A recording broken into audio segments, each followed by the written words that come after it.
second race. And listen, the fight that we had with Leon Chetty and Kyle Halleck in race 1, that's going to be a fantastic effort. What I'm going to be watching for is the number 24 of Nasreen Schloss to try and make a recovery drive here. Watching Brett Roach got that car fired up again, and he's bringing that Jetta 2 back to the pits under its own steam. So you'll be unhappy with that result. A DNF there for Roachy.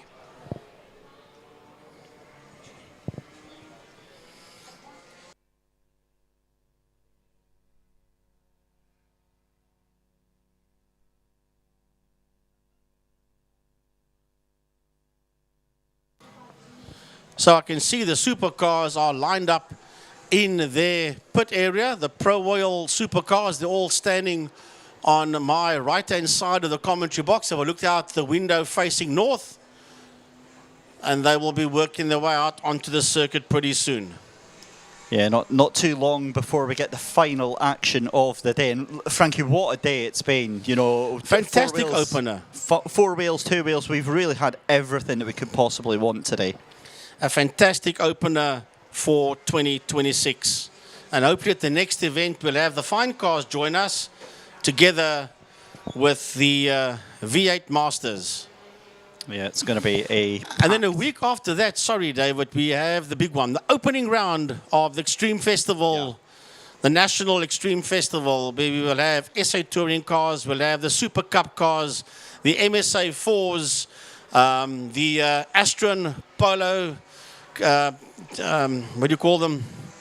The Polo Championship event, the Kawasaki ZX-10R Masters bikes, all going to happen out there. Toyota Gazoo Racing with their 3 categories. That's going to be a big one here on the 14th of March. Yeah, so it's 2 weeks in a row, so you're going to have to save your money because you're going to come back to Killarney twice. That's not a bad thing. It's not a bad thing at all. It's a fantastic thing. Actually, there's a point. Do we do a season ticket? Just get one of them instead. Do you understand? That sorts out all your problems. Value for money and all that. But the Extreme Festival's got a very special place in my heart because when I first came over to visit South Africa about 4 years ago and came to Killarney, that was the event that I saw there, and it blew me away with just how incredible the machinery that was on show there was. I said Polo Championship. It's actually Polo Cup. That's what it's actually called, the Astron Polo Cup. And also the Masters as well. That's in the Polo Cup. It's going to be brilliant stuff. And, of course, we won't be going out live with that one. That gets covered by another production company. But we will be here doing the circuit commentary for all you folks around the track. So we would like Killarney International Raceway packed on the 14th, but not only just on the 14th, let's pack it a week prior to that as well, on the 7th. The nice thing about Extreme Festival is that's the 1 week we actually get a break and we can go and enjoy with the spectators. We can kick up, maybe have a couple of drinks in one of the fantastic Pumas. No, you're commentating that event. Oh, okay, right, okay. You're just commentating to the spectator. We're not doing it live. I was getting all excited thinking I had a week off there. That gets done by another production company. Greg Maloney and those guys, they cover that one, Dave Peterson. But we will be in the box doing the commentary, the circuit commentary to the folks around the track. Oh, well, you know, there's worse places to be on a Saturday afternoon, I've got to be honest with you. So we're just... You could be mowing the lawn. It could be mowing the lawn listening to all of this action out on there. I'd still rather be here, let's face it. Definitely. It's such a cool experience. And then on the 21st, sorry Dave, I actually almost forgot about this. It's the rejuvenated KPL drivers. I actually almost forgot about that. And we will be hosting, the club was quiet for a while due to circumstances. But things have now picked up dramatically at the KPL Drivers Oval. And the 21st of March, we will be in action here with a full racing, including the V8 sprint cars that are coming down from Maham and from Ultimate Outlaws. Big thanks to people like Isak Spies that did what they needed to do, and Speed Spot Promotions SA for doing what they needed to do, because it's a rejuvenated KPL drivers. A lot of people thought that CHD had gone and disappeared off the map. Wrong, sir. Wrong, ma'am. We've gone nowhere. We're going to come back bigger, better, and stronger. Well, back to the action at hand then. The final race of the day. The Pro Oil Supercars making their way round for race number 2. And on row 1 it is going to be Leon Chetty alongside Kyle Halleck. Row 2 is going to be Brad Fanner alongside Glenn Phillips. And then it's your race 1 winner, Pierre Pienaar, in 5th position alongside Craig Hume. It's then going to be on row 4, Kirk Williams in the number 40 alongside Richard Lovett. And then at the back is going to be the recovery driver, as we said, for Nasreen Schloss, who had the incident at the final corner, alongside, but completely unrelated to, Ryan Katz. They're starting from row 5, P9 and P10 respectively. But Chetty's going to have to go somewhat, because right behind him is Halleck, Fenner and Phillips. And they're not going to hang around there, that's for sure. So Mr. Leon Chetty is going to have to climb on that loud pedal and get him moving. But he will know that it's coming from behind, that's for sure. And it's called Kyle Halleck, Bradley Fenner and Glenn Phillips. And they're not going to make it easy for Mr. Chetty, that's for sure. Listen, if ever you wanted inspiration, if ever you wanted motivation to get going, to do the best race of your life, it's right now, because Leon Chetty has got so much power behind him, chasing him down. And listen, they've all got to get past him one way or another, and that's if they get past him. Well, I believe they're going to. Because the only reason why I'm saying that is because they've got much more experience and they've been racing longer than Leon. Not that Leon is a bad driver, he's a fantastic driver, but I mean, these guys have been in supercars a lot longer and they've been racing a lot longer, so I'm almost certain they'll know all the little maneuvers to try and get through. So Leon, as you say, he's going to have to go a bit. But the great thing about this is that it gives these drivers that might not finish in the podium positions that experience of being up front, because that is what develops you as a driver. That's what gives you the nerves of steel, having to deal with all that pressure. I know only from experience doing sim racing, when you get reverse grid races and you're thrown up front, I buckle like a cheap suit and I'm into the wall within 3 corners. It's just because the pressure is so unbelievable. You're trying to stay safe, you're trying to stay calm, but again, you've got all of this baying at you in your mirrors. I don't see Ryan Cat out there. I don't see that car. I see up to Nash. She's at the back of the grid. I think Ryan's car obviously took too much damage. That's Nash coming through. Or is that Ryan? Difficult with the sun going through, looking at the TV screen, yeah? But Nash is at the tail end of the field, and that is Nash going through. So there is no Ryan Cat out there. I was right. Yeah, so 9 cars, and it's our 3 circuit vehicles, 2 recovery, 1 medical, that always follow round at the end of the first lap. In case of any first lap incidents, they'll be the first responders. But we're not going to have that today. It's going to be a nice, clean start to the race. I'm touching the wooden desk here.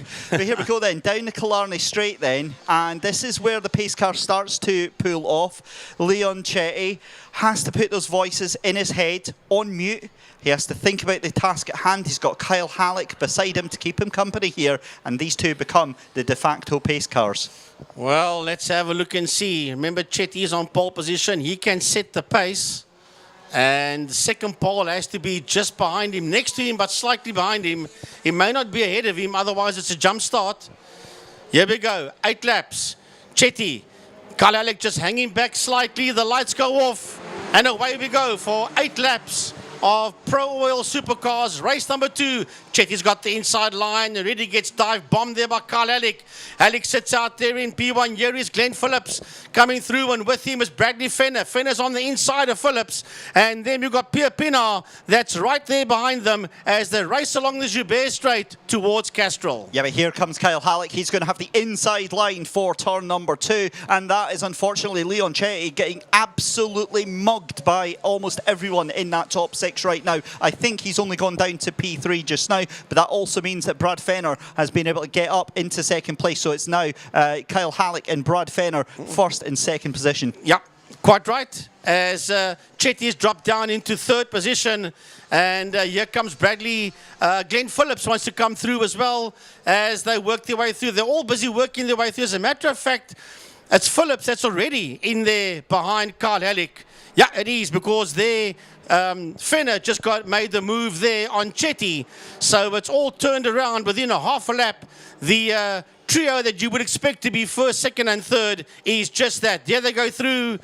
And that is Halleck. It sits out there in P1. That's Glenn Phillips that's just in there behind him in that second position. And here comes the number 9, the blue car in P3. And that is Bradley Fenner just ahead there of Leon Chetty. Yeah, keep an eye out for the number 7 of PRP&R. Obviously, your race 1 winner is going to look to make absolute moves up here. And there he is, up to P5 already. So unfortunately, Leon Chetty jumping down to 5th position. In fact, P&R up into 4th. 5th position then, Leon Chetty. Richard Lovett in 6th. 7th position is Nasrin Schloss. That's his car spinning off into turn 1. Just out of shot there. That is the number 21 of Craig Hume. That's Craig Hume, yes. So he had issues in race 1, got going again, but that was a big moment into turn 1. We've got a challenge for the lead going into turn number 3, going into Dempsey. We have a new leader. It is Kyle Halleck that relinquishes the lead there to Glenn Phillips. Phillips in P1 now. Halleck has dropped down to P2. Fenner is still there in that 3rd position, and Pierre Pienaar has got his nose ahead now of Leon Chetty. Yeah, great move there, and you felt that he was just waiting for his opportunity, waiting for his time to do that. So Glenn Phillips taking the lead of the race here, and that puts down Kyle Halleck. But in all honesty, they're in a race of 2 right now. It's still 3 seconds all the way back to number 9 of Brad Fenner, and then you've got Pierre Pienaar in 4th position. But your 2 leaders still fighting it out down into Cape Town Corner. We've got 7 laps to go. It'll be 6 laps on the start of this next lap here. And is it just me? I think Brad Fenner might actually be starting to close in a little bit on those 2 there. Well, we'll have a look and see. When they crossed the line, there was 3 seconds between Halleck and Fenner. It's now 2.5, so you're quite right. Fenner is slowly but surely closing on Halleck, but Pierre Pienaar is only 1.4 behind Halleck. Then it's Chetty, and he's only 7/10 of a second ahead there of Richard Lovett, followed 5/10 of a second behind him by lady racer Nasrin Schloss.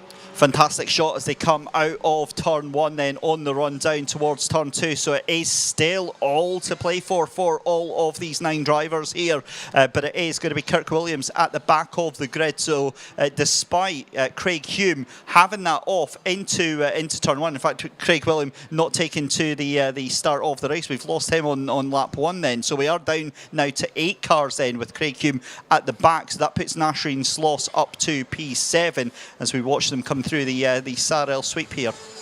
Now we had 8 cars start. We are down to 7. Williams and Cat did not take the lights, and of course Hume has spun off the track, so he's out of this one. So we've gone down to 7 cars and working their way out of Cape Town Corner. That's your leader and your champion, Glenn Phillips, that sits out there in P1, and he's getting away now from Kyle Halleck, but Halleck must be careful because Fenner and Pienaar are not far behind him. There comes Halleck. Right behind him is the 2 cars of Fenner and Pierre Pienaar, followed there by Leon Chetty. And Chetty's got Richard Lovett right on his case, and Nash is right in the fight as well. At this point, Leon Chetty is just like, please don't punch me in the face. That's everything that's going through his mind right now. Trying his best just to keep the car in one piece. And that's an absolutely, respectable decision for Leon Chetty. Sometimes it's just about keeping it going. And that is a slow car going into turn number 2. That's the leader. That's Phillips. That's slowing right down. Glenn Phillips slowing right down, going into Castrol Corner. And he is... And Kyle Halleck is also. What? Is Halleck slowing down, or has he just been overtaken there? Well, obviously he's been overtaken, but is there a problem or not? I don't know. The cars seem to be okay because even Phillips is back on pace again. But look what this has done, David. Pierre Pienaar is now right in the fight. He absolutely is. And the fact is, they're back up to race pace already. Yes. I wonder if something happened between Phillips and Halleck, and Phillips or Halleck has slowed down to catch right back up and redress whatever happens. Are we playing games out there for a reason? If there are, obviously we won't know. But look at these four. Yeah, it's now Brad Fenner that sits out there in P1. Carl Halleck is in that second position. Glenn Phillips is in third. Pierre Pienaar is in that fourth position. Leon Chetty, not too far behind them, is in P5. But it's all about these four, followed there by Richard Lovett. And right on his case is Nazreen Schloss. Side by side then going down into turn one, and that's a beautiful move up the inside. Brad Fenner has to relinquish that to Kyle Halleck. We thought that was going to happen there with the pace that they've got, and Brad Fenner wants nothing to do with this. He'll happily have his position, but he's not going to risk anything with it. And with 4 laps to go, Frankie, I wouldn't blame him. Move on for third position. That's going to be Pienaar up the inside, and Glenn Phillips somehow holds on to the outside.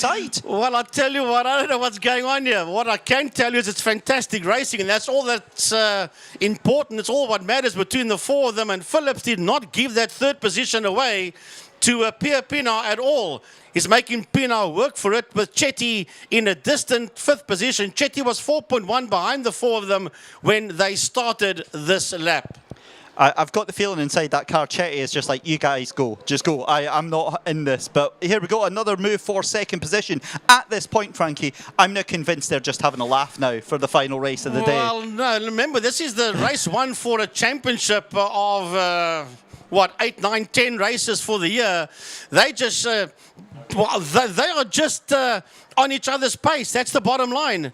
With Glenn back in the lead again. Glenn Phillips has got the number 1 car back in P1 with Halleck in second, Fenner in third, and Pienaar in fourth, followed there by Chetty, and then a lovely fight here. Richard Lovett has been mugged here by Nazreen Schloss as they head into turn 1. Do you know what, Frank? You're absolutely spot on with that. They are not playing games at all, because the last times round are some of their fastest laps that they've done through the course of the race here. As we get side by side through the back of the field, then that's Nash.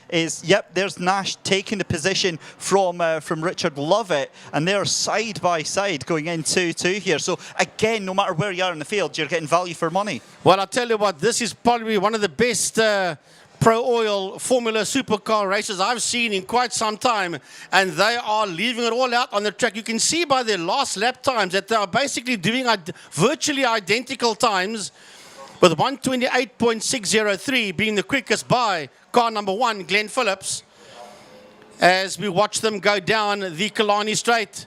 There's 2 and a bit laps left for them as they work their way down the Killarney Straight towards turn 5, Cape Town corner. I was getting all excited at the dust getting kicked up there, and I realised it was just some drivers outside. But onto the racetrack themselves, it does say, and I'm afraid to say this too early, but it looks like Glenn Phillips getting a little bit of daylight here ahead of Kyle Halleck, Brad Fenner and Pierre Pienaar here. So again, we've got, just 2 laps left to go as they cross the line here. That gap was 0.4 of a second. I think it's going to come down. Yeah, it's 0.6 of a second now. But I've just seen some excited pit crew up against the wall there that were waving the drivers through. So it's Phillips, it's Halleck, it's Fenner, and it is Pienaar, the 4 of them that are working out of Block 1 corner along the Joubert Straight towards turn 2 Castrol. Here we go then. Again, just the way that this is built up is so awesome. I wonder if Pienaar is waiting for that opportunity to get that position back from Brad Fenner. He looks poised, but again, he's not pushing that car too hard right now. We've only got, another couple of corners left to go in this penultimate lap, and then I think we're going to see everything go. But it does look like Glenn Phillips now starting to check out. That gap's now over a second. And as a matter of fact, Fenner is dropping off the pace as well. He's lost contact there with Carl Halleck, and he's been hassled heavily here by Pierre Pienaar.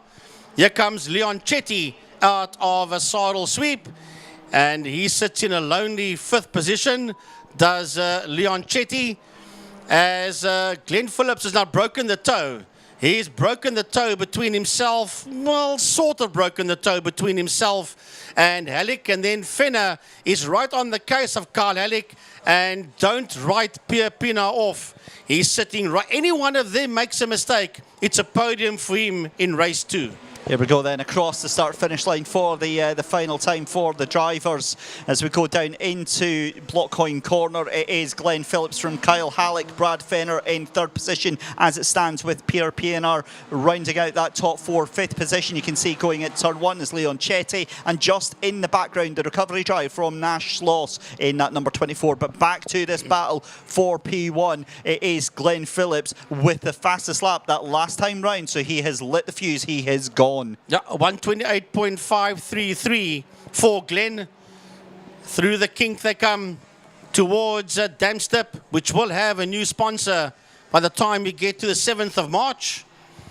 Out of Damps, up the hill they go, the Tigerberg Straight. When the sun shines bright, that becomes the Golden Highway. But there's a lot of cloud cover out there today, so it's not the Golden Highway today. As we see our leading 4 cars work their way down the Killarney Straight for the final time today for Supercars and for the event. Phillips, Halleck, Fenner and Pienaar. So it's going to be Phillips leading them into Cape Town Corner for the final time of asking, with Kyle Halleck over a second just behind. But it is going to be a win in race number 2 then for the number 1, your reigning champion. And it is going to be Glenn Phillips for Pro Oil Vision Fin Accounting Racing, who goes across the line to take the win. Kyle Halleck in second position. Brad Fenner takes P3 and Pierre Pienaar in 4th position. Leon Chetty will cross the line in 5th. And here comes Nazreen Schloss. What a great drive by her. Just ahead there of Richard Lovett for P5, 6 and 7. Definitely, Frankie, got value for money with that Pro Oil Supercar race there. It's a real friendly bunch that we've got over in the paddock there. A beautiful setup that they've got, as we say, 3 wide going into turn 2. It'd be nice if we can try and see that. But there we go. Here's straight into the replays then, Frankie. And listen, yeah, it's a pity they're going to the replays, because the Supercars are doing a formation flying lap. We would love to have picked that up for you. There we go. Thanks to the IMUSAT people. By the way, Stephen, Nadia, Alicia, Jacques, Gideon, everybody downstairs in the production room. If I forgot your name, if I left your name out, please forgive me. It's you as well. What a fantastic job you guys and girls did there. And if you can hear me, I salute you. But this is beautiful stuff. As the Supercars say thank you to everybody for being here today. And what a show they put up for us in both Supercar races. And from speaking to the drivers as well, Frankie, for as much as we enjoyed it in the tower and everybody watching at home and the spectators here enjoyed it, those drivers in the car, they had the time of their life. I can absolutely guarantee you of that, especially as things bunched up together with 4 or 5 laps to go and starting dicing about. This is what they live for. This is what they pay their money to build these cars for, so you get your tight, close racing. Well, they can show replays now. Oh, we've got plenty of time now. Oh, there we go. So competitor of the day. And I'm going to presume that is that's final. Probably the final result, yes. And listen, our very own Jordan is going to be absolutely delighted with the winner of that one. In fact, actually, Jordan, let's bring you in just a second, because you were the one that was telling us the story of Matthew Juice and his bike and that incredible return to the grid. I mean, I'm ecstatic, even for him, and I'm not even receiving an award, you know. I mean, he must feel so chuffed with himself.